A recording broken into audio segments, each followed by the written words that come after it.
all whites are racist. Can you expound on that, please? Any white person who was born, raised, and schooled in the United States of America, if you aren't a racist, you're a miracle. Either that or you decided to educate yourself.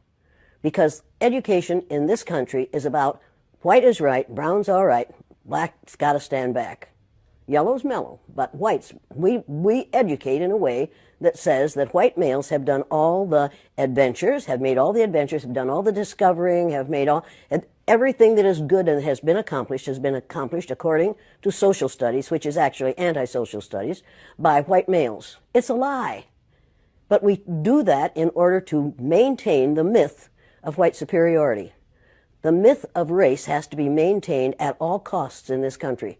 Because if white people have to give up the color of their skin as being something that makes them perfect, what do they have left?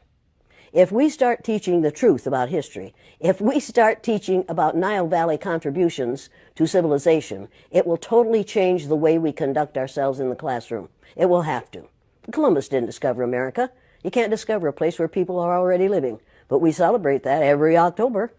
It's a lie. We need to get over, we need to stop telling the myths and start telling the truth. So when you tell people that they're racist, and it must have some kind of effect, because most people will say, I'm not racist. I'm not a racist. Why, some of my best friends are black. Right. Yeah, and then you say, name one. Or this one, I don't see color. And when some woman says to me, I don't see color, I say, I knew that. If you saw color, you wouldn't dye your hair that way. Or I say, if you saw color, you wouldn't wear that shirt with those pants. I believe that you don't see color. It's an attempt to deny skin color. And it's an attempt to deny what's wrong with seeing the color of my skin.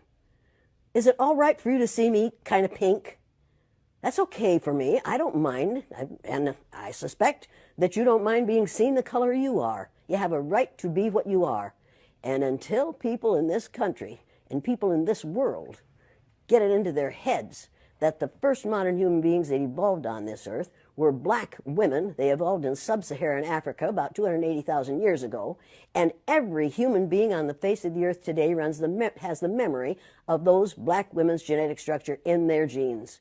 Now, we don't want to admit that, but that's the way it is. And as people moved farther and farther from the equator, their bodies produced less and less melanin, so their hair, their skin, and their eyes got lighter. As they moved into the east, they ate a lot of fish and a lot of vegetables, so their skin took on a different tone. I found that out when I was raising little kids. My husband worked in a supermarket. He was the head of the produce department. And they had lots of oranges that they couldn't sell. He'd bring them home, and I was feeding my kids orange juice like you never saw in your life. They began to have an orange cast to their skin. I thought they had a liver problem. So I took them to the doctor, and she said, what are you feeding these kids? I said, well, lots of orange juice. She said, stop it if you want them to stop being orange. Now, if you think that skin color isn't anything other than the body's natural reaction to the natural environment, get over it. So if all white people are racist, according to you, can they be reprogrammed? Of course they can. Of course they can. Of How? course they can be. It's called education. I'm an educator. The word educator comes from the root duc dus, which means lead, the prefix e, which means out, the suffix ate, which means the act of, and the suffix or, which means one who does. An educator is one who is engaged in the act of leading people out of ignorance.